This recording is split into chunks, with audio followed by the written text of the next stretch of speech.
After the BEF were forced out of France via Dunkirk and Europe fell, Hitler's next move was to pound Britain into submission and invade. On the 18th of June, Winston Churchill said, "The Battle of France is over, and the Battle of Britain is about to begin. Upon this battle depends the survival of Christian civilization. Hitler knows that he will have to break us in this island or lose the war." How does this begin on a modern battlefield? Air superiority. And in July of 1940, the Battle of Britain began. After staggering losses in the defence of France, Britain would have to defend its shores with only a few hundred fighter aircraft against the might of the Luftwaffe.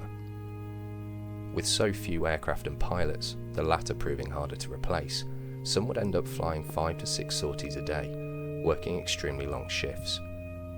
But Britain had a trick up its sleeve, a recent invention: radar.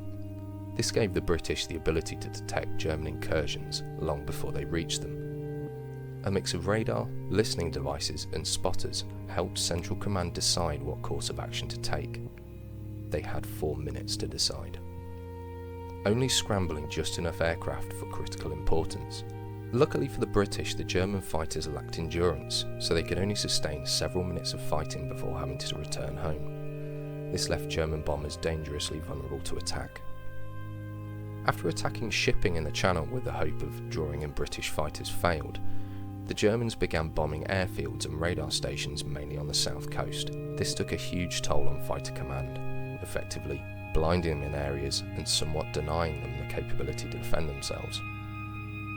Hitler planned to eliminate the RAF to such an extent that it would be incapable of putting up any sustained opposition to invasion. The plan was working.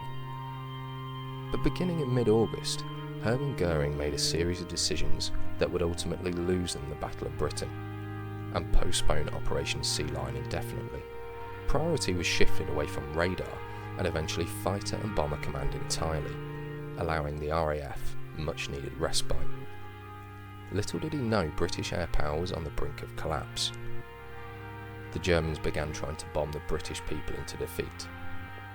A strategy with little military significance, it would inflict devastating casualties among the population, and thus the Blitz began. Churchill marked the Battle of Britain with the words, "Never in the field of human conflict was so much owed by so many to so few." Britain was in fact not alone in the battle. Roughly a fifth of pilots were from 13 other countries. Some had fled Nazi occupation, and others simply volunteered to help fight against them.